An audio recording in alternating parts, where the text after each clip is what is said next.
Wakil Ketua Komisi 3 DPR RI Ahmad Sahroni mengusulkan semua bakal calon presiden dan bakal calon wakil presiden diperiksa oleh Komisi Pemberantasan Korupsi, KPK, sebelum Pilpres 2024. Hal ini menanggapi adanya pemanggilan KPK kepada Ketua Umum PKB sekaligus yang ditunjuk sebagai pendamping bakal calon presiden Anies Baswedan, Muhaimin Iskandar, Cak Imin. Ia melihat langkah ini bagus untuk memastikan setiap pasangan calon yang maju, benar-benar bersih dari kasus korupsi. Sebagai pimpinan Komisi 3 sekaligus anggota partai, saya meminta KPK sekalian membuat program pemeriksaan terhadap semua capres dan cawapres. Karena menurut saya, demi menjaga kredibilitas KPK dan persepsi publik, hal-hal seperti ini memang perlu dilakukan oleh KPK, ujar Sahroni, Sabtu, 9 September 2023. Lewat pemeriksaan KPK, Sahroni berharap, ketika sudah resmi menjadi capres dan cawapres, tidak ada lagi kasus yang masih disangkut pautkan kepada para pasangan calon. KPK, kata dia, bisa memberikan status clearance dan klosure, dan mengumumkan apakah ada yang terlibat dengan kasus korupsi atau sebaliknya. Agar nanti saat kampanye, hal-hal seperti ini tidak lagi disangkut pautkan, dan kembali menjadi persoalan di publik. Karena sampai sekarang kan masih duga-menduga, mau itu Anies dengan Formula E, Ganjar dengan IKTP, Prabowo dengan food estate, dan sebagainya, ucap dia. Sahroni ingin KPK mempertimbangkan usulannya ini dengan saksama.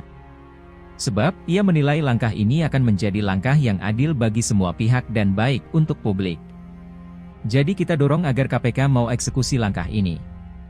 Karena bagus juga kan untuk publik, semuanya jadi terang benderang.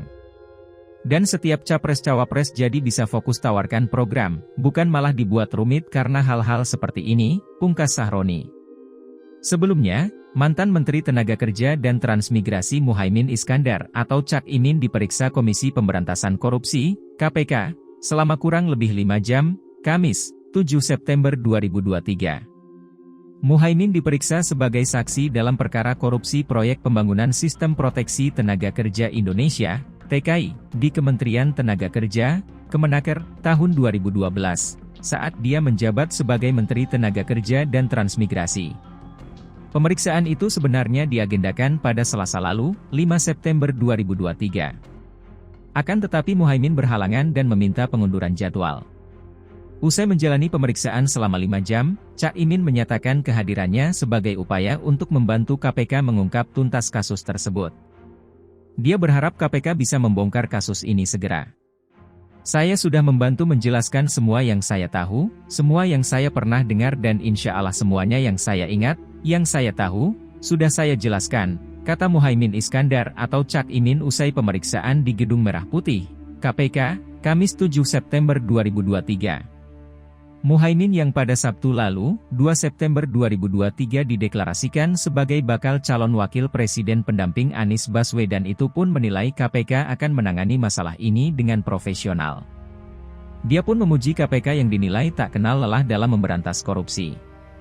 Saya mengucapkan terima kasih kepada KPK yang terus melakukan langkah-langkah upaya penuntasan semua kasus korupsi dan kita semua mendukung, kata Cak Imin. Menuntaskan penyelesaian kasus korupsi di Kementerian Ketenagakerjaan dan Transmigrasi tahun 2012. Dalam hal ini ada program perlindungan TKI di luar negeri, proteksi sistem perlindungan tenaga kerja Indonesia di luar negeri. Sistem proteksi inilah yang menjadi kasus yang sedang diselidiki oleh KPK dengan tersangka mantan dirjen, mantan salah satu staf dirjen, dan salah seorang nggak tahu pengusaha atau apa gitu.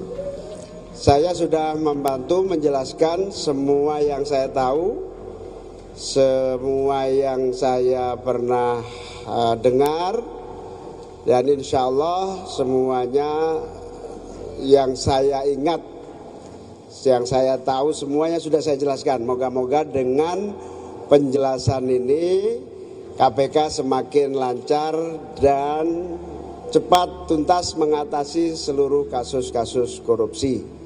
Saya mengucapkan terima kasih kepada KPK yang juga terus melakukan langkah-langkah upaya penuntasan semua kasus-kasus korupsi dan kita semua mendukung. Saya kira itu aja. Halo, selamat berjumpa dengan saya Anika, pembaca berita podcastnews.id. Saksikan terus konten-konten menarik dari kami. Jangan lupa subscribe, like, dan komen. Terima kasih.